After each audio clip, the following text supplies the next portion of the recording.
Livy, honey, when are you going to stop playing dress up and get a real job? Mom set down her mimosa at the Mother's Day brunch table, and I felt every head turn toward me.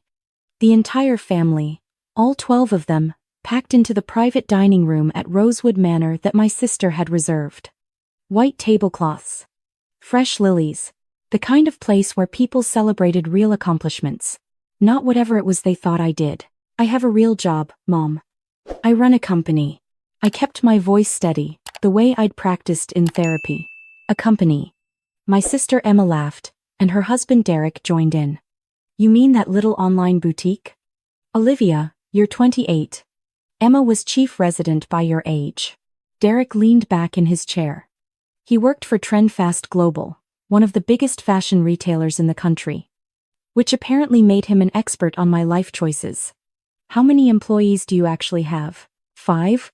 10? 43, I said quietly. 43. Dad nearly choked on his water. Livy, that's unsustainable. Do you know what the overhead costs are? What's your revenue model? Your profit margins? I did know. I knew exactly. But this wasn't the place. Your father's trying to help, Mom said, reaching for my hand. I pulled it back gently. We just worry. You've been doing this for how long now? 6 years? And you're still living in that tiny apartment in where is it again? Brooklyn. Brooklyn, she repeated, like I'd said Afghanistan. Your sister has a brownstone in Park Slope. Derek's bonuses alone. Mom, it's Mother's Day. Can we just? She's deflecting, Emma said, cutting her omelet with precision. My sister did everything with precision. Surgery. Criticism. Destroying my confidence at family gatherings. You're always deflecting when we ask about the business. How much did you actually make last year? The table went quiet, waiting. We had a good year, I said. That's not a number, Derek said. He was smirking now. The same smirk he wore when he talked about Trendfast's quarterly earnings. See, in the real fashion industry we deal with actual figures. Q1 alone, we did 80 million in revenue. How nice for you, I said. You know what your problem is? Uncle Richard, Dad's brother, set down his fork. You're too stubborn to admit when you've failed. There's no shame in it, Livy. Everyone has dreams. But at some point, you have to grow up. My cousin Ashley nodded enthusiastically. She worked in marketing for some pharmaceutical company, and never missed a chance to mention it. Uncle Richard's right. I mean, selling clothes online? That's not exactly innovative? I suggested. I was going to say sustainable, she corrected. Do you even have investors? A business plan? I had both. I had Series B funding. I had partnerships with manufacturers in Portugal and Italy who'd been in the textile business for generations. I had a sustainability certification from the Global Organic Textiles Standard. I had gross revenue of $47 million last year. But they didn't ask about any of that. They never did. The clothes you make, Emma said, and I knew from her tone where this was going. They're so basic. I saw your website. A white t-shirt for $95? Are you serious? It's organic Pima cotton, ethically manufactured with. It's a white t-shirt, Derek interrupted. We sell those for $9.95. You're pricing yourself out of the market with this whole sustainable gimmick. Gimmick. The word sat between us like a grenade. It's not a gimmick, I said slowly. It's the entire point. The point is to make money, Dad said. He meant well. He always meant well. And I just don't see how you're doing that. Your mother and I have talked, and we think it might be time to consider other options. You could go back to school. Get an MBA. Emma has connections at Columbia. I don't need an MBA. Clearly you do, Emma said.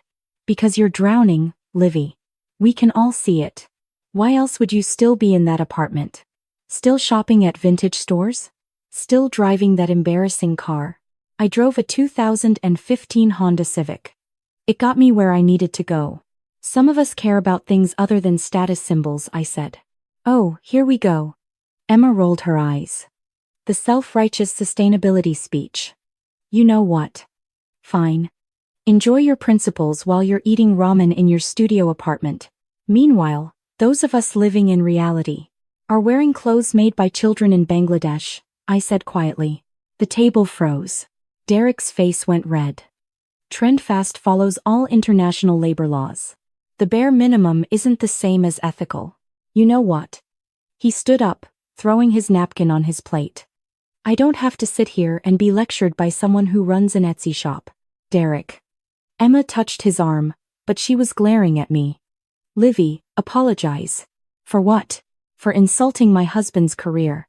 The career that pays for. She gestured around the private dining room. This. Everything. While you're playing designer. There it was. I stood up slowly, picking up my purse. Thank you for brunch. Happy Mother's Day, Mom. Olivia, sit down. Dad's voice had that warning tone. Don't be dramatic. I'm not being dramatic. I'm leaving. Because you can't handle the truth, Uncle Richard said. That's always been your problem. Running away when things get hard. I looked at him. At all of them. Mom's disappointed face. Dad's frustration. Emma's anger. Derek's contempt. Ashley's pity. The cousins who hadn't said anything but were already pulling out their phones to text about this later. You know what? I said. You're right. I can't handle this. Any of it. So I'm done. Done with what? Mom asked. Done explaining myself. Done defending my choices. Done hoping you'll ever understand. I slung my purse over my shoulder. You want to know if I'm successful? Fine. Check Forbes tomorrow morning. I walked out before anyone could respond. Outside, my hands were shaking. I sat in my embarrassing car for 10 minutes, breathing. Trying not to cry. Failing. My phone buzzed. Emma, that was beyond rude. You ruined Mom's day. The least you could do is come back and apologize. I blocked her number. Then I blocked Derek's. Then I turned off my phone entirely and drove back to Brooklyn, to my tiny studio apartment that I'd kept intentionally. The same apartment I'd had when I started the company. The one I stayed in because every dollar I didn't spend on rent went into organic cotton, ethical manufacturing, employee benefits, and growth. The apartment where I'd cried after every single family gathering for 6 years. I ordered Thai food, turned on Netflix, and pretended I was fine. At some point around midnight, I turned my phone back on. I had to. The team needed to be able to reach me. 3 texts from my assistant, Maya. Angie. Olivia. Call me now. I called. She answered on the first ring. Where have you been? I turned my phone off. What's wrong? Wrong? Nothing's wrong. Everything's perfect. Check your email. Check actually, just check everything. Oh my God. I can't believe you're not freaking out right now. I opened my laptop. The first email was from our publicist, timestamped 4:47 p.m. Urgent. Vogue wants statement as soon as possible for tomorrow's announcement. The second was from our lead investor. Congratulations. Told you it would happen. Call me when you can. The third was from my lawyer. LVMH's offer came in. $340M. They want to meet Tuesday. This is it. I stared at the screen. Maya, what? Vogue September issue, she said, talking so fast I could barely keep up. The one that everyone waits for. The one that determines the entire fall fashion narrative. They're doing a feature. On us. On you. 8 pages. The future of fashion is sustainable. And it's being built by a 28-year-old in Brooklyn. That's the headline. They're announcing it tomorrow morning. I couldn't breathe.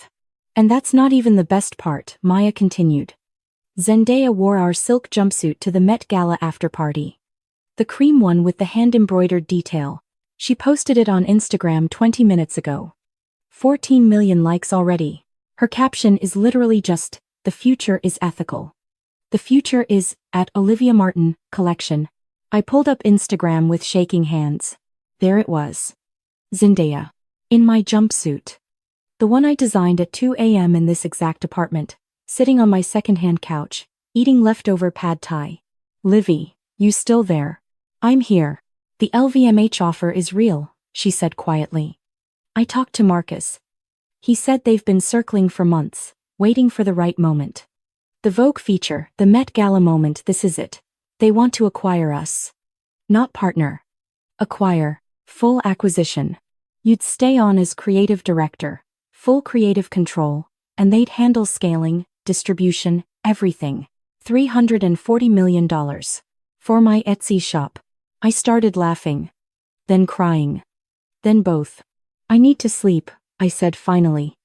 I can't process this right now. Sleep? Are you insane? We have 1,000 things to. Tomorrow, I said. We'll handle it tomorrow. Tonight, I just need to sit with this. I hung up and stared at my laptop screen. At the emails. At Zendaya's Instagram post. At the life I'd built despite everything. Then I opened a bottle of wine, the good stuff I'd been saving, and toasted my tiny apartment. I woke up to my phone exploding. Not ringing. Exploding. Buzzing so hard it fell off my nightstand. I grabbed it, squinting at the screen.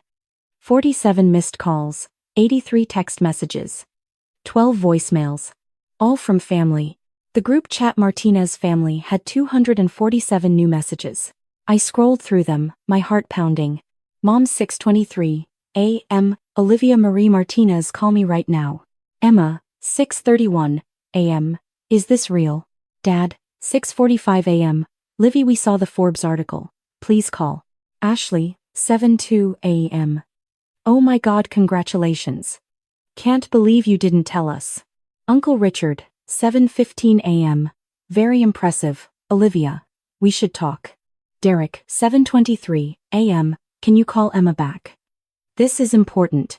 Emma 7:24 a.m. Livy, answer your phone. Mom 7:30 a.m. I don't understand why you're ignoring us. We're your family. The messages kept coming. Over and over.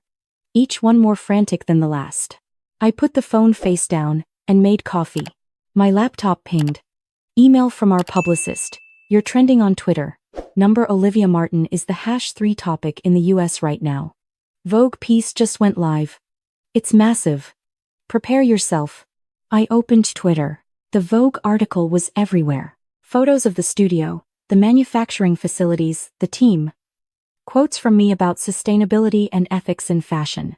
A breakdown of our revenue growth, from $200K in year 1 to $47M last year. Projections for this year, $89M. One line kept getting quoted over and over. While legacy brands chase fast fashion profits, Olivia Martin is building something that matters and making millions doing it. The comments were wild. This is what actual success looks like. $340M at 28. While being ethical. Queen behavior. The fact that her family doubted her. Can't wait for that Thanksgiving dinner. My phone started ringing again. Emma. I declined. Immediately, she called back. Declined. Then Mom. Declined. Then Dad. Declined. A text from Emma. I know you're seeing these. Stop being petty and call me back. We need to talk about this. Another from Derek. I can connect you with some people at Trendfast. We could do a collaboration. Huge opportunity here. I laughed out loud. Uncle Richard. I have some experience with acquisitions. Happy to advise. Let's schedule lunch. The group chat was chaos now. Everyone congratulating me. Everyone wanting to reconnect. Everyone suddenly very interested in my little Etsy shop. Ashley sent a direct message. Can I get a discount code? Want to order some stuff for my friends. I opened my laptop and drafted an email to my publicist. Please prepare a statement. Olivia Martin is grateful for the overwhelming support and is focused on her team and the next phase of growth. She asks for privacy during this exciting time. Then I called Maya. Have you seen the everything? I said. I've seen everything. What do you want to do about press? We have interview requests from. Accept Vogue's follow-up, nothing else for now. I need to focus on the LVMH meeting. Smart. And. Your family? I looked at my phone, still buzzing with notifications. They'll survive, I said. The rest of the week was insane. The LVMH meeting happened Tuesday. They wanted everything full acquisition, global distribution, flagship stores in Paris, Milan, New York, Tokyo. I'd stay on as creative director with complete design authority. The deal was better than I'd dreamed. My lawyer was ecstatic. My investors were ecstatic. My team was ecstatic. My family was still texting. Emma, Tuesday, 3 p.m. Mom is really hurt that you won't call her back. She's your mother, Livy. Dad, Tuesday, 6 p.m. This silent treatment is childish. We're proud of you. Can we please just talk? Derek, Wednesday, 9 a.m. I'm sorry if I said anything that upset you. I was out of line. Let's move past this. Uncle Richard, Wednesday, 2 p.m. I'd like to invest in your next venture. Very interested in the sustainability sector. I didn't respond to any of them. Thursday morning, Maya forwarded me an article from Women's Wear Daily. Trendfast Global reports disappointing Q2 earnings as sustainable brands capture market share. The piece specifically mentioned our brand as a key competitor. It quoted Derek, director of strategic partnerships, saying they were monitoring the shift in consumer preferences. I forwarded it to Derek with no message. He called immediately. I didn't answer. Friday, Mom showed up at my apartment. I heard the buzzer and checked the camera. There she was, holding a bouquet of flowers. I almost didn't let her up. Almost. Hi, honey. She looked smaller than usual. Tired. Can I come in? I stepped aside. She walked into my studio apartment, the one she'd been criticizing for 6 years, and looked around like she was seeing it for the first time. The mood board on the wall covered with fabric swatches, the sewing machine in the corner, the samples hanging on a rack, the books about sustainable manufacturing stacked on every surface. You've been working, she said quietly, every day for 6 years. Livy, She set the flowers on my counter. I'm sorry. Your father and we didn't understand. You thought I was playing dress up, I said. You said so. At brunch. I was worried about you. No, you were embarrassed by me. I kept my voice calm. Factual. There's a difference. That's not fair. Mom, you've spent 6 years telling me to quit. 6 years comparing me to Emma. 6 years acting like what I do doesn't matter. And now I gestured at the flowers. Now you show up with tulips and an apology because Forbes validated what I've been trying to tell you all along. She looked stricken. I'm your mother. I love you. I know you do.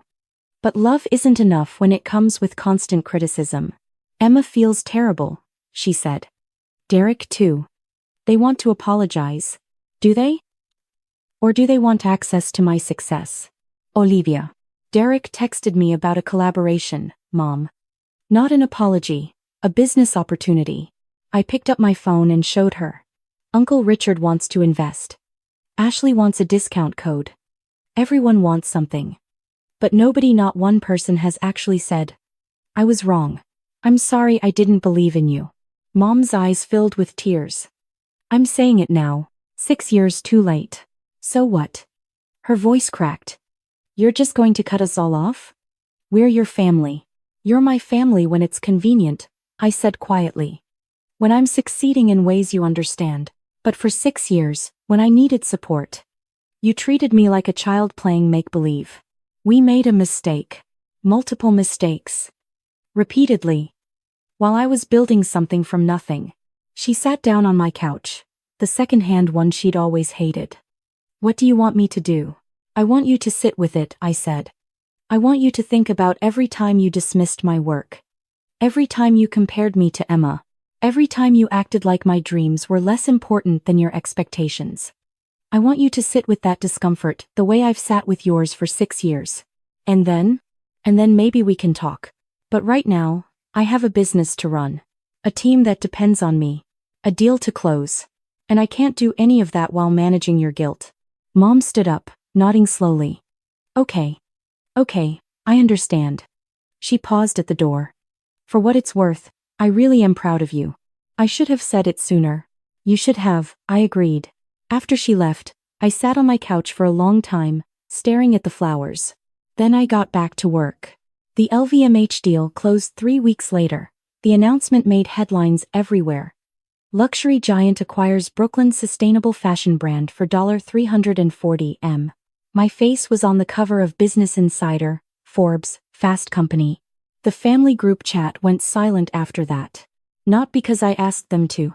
Just because what else was there to say? Emma sent one text, a week after the closing. I'm sorry, Livy. Really? You were right. I was wrong. I hope someday you can forgive me. I didn't respond, but I didn't block her either. Derek sent nothing. But I heard through Maya that Trendfast had laid off 15% of their workforce. Their stock was down 18%. Turns out consumers actually cared about sustainability. Who knew? Uncle Richard stopped asking about investment opportunities. Ashley deleted her request for a discount code. Dad called once, left a voicemail. I'm proud of you, sweetheart. I should have said it 6 years ago. I should have trusted you. I'm sorry. I saved the voicemail but didn't call back. Mom started sending cards. Not asking for anything. Just updates about her life.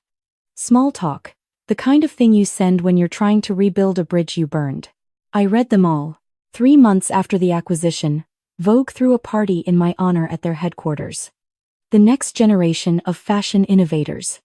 I was the keynote. I wore a white t-shirt. Organic Pima cotton. Ethically manufactured. $95. And I gave a speech about sustainability, ethics, and believing in yourself when nobody else does. In the front row, Maya was crying. In the back, standing awkwardly by the bar, was Emma. She caught my eye and mouthed, "I'm sorry." I nodded. After the speech, she waited until everyone else had congratulated me before approaching. "You didn't have to invite me," she said. "I didn't. Vogue sent you a press invite. You're married to someone in fashion." "Oh." She looked down. "Well, I came anyway. Your speech was beautiful. Thank you, Livy." She twisted her hands together, the way she used to when we were kids and she'd broken something of mine. "I was awful to you. For years. And I can't take it back, but I want you to know that I see it now. I see how hard you worked, how much you sacrificed, how wrong I was." "Okay," I said. "Is that it? Just okay?" "What do you want me to say, Emma? That it's fine?" "It's not fine. You tried to destroy my confidence at every opportunity. You mocked my work.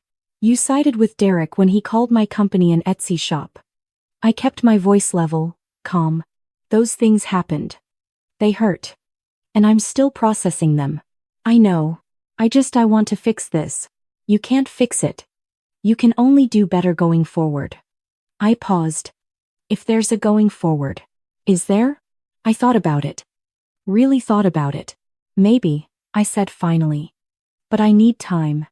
And I need you to understand that our relationship isn't going to look the way it used to. I'm not the little sister who needs your approval anymore. I know. Do you? Because you spent 6 years treating me like a child. Like someone who didn't know what she was doing." I met her eyes. I knew exactly what I was doing. Every single day. Emma nodded, tears streaming down her face. "I was jealous." "What?" "I was jealous," she repeated. "You were doing something you loved. Building something from scratch. Taking risks. And I am following a path that was laid out for me. Medical school, residency, chief resident, attending. It's all so predictable. Safe." She wiped her eyes. "And there you were, in your tiny apartment, making clothes, and you were happy, despite everything. Despite us. And I hated that. I didn't know what to say." "It doesn't excuse it," she continued. "The way I treated you. The things I said. But I want you to know why. It wasn't because I thought you'd fail. It was because I was terrified you'd succeed. And then I'd have to admit that I'd chosen the wrong path." "Emma, you don't have to forgive me," she said quickly. "You don't have to do anything. I just needed you to know. I'm sorry. And I'm proud of you. And I'll do better. If you let me." I looked at my sister. Really looked at her. Saw the exhaustion in her eyes. The regret. The genuine pain. "Okay," I said. "We can try." She hugged me then, and I let her. Behind us, cameras flashed. Tomorrow, the photo would be everywhere. Fashion innovator reconciles with family after $340M success. But in that moment, it was just us. 2 sisters, trying to figure out how to rebuild something that had been broken for too long. Later, much later, after the party ended, and everyone went home, I sat in my new apartment, the one I'd finally upgraded to, and looked at my phone. The Martinez family group chat had been quiet for months. I opened it. Typed, "Thank you for coming tonight, Emma. Let's have coffee next week." Hit send. And then, for the first time in 6 years, I actually felt like maybe, just maybe, everything was going to be okay. Not because they finally believed in me, but because I'd finally stopped needing them to.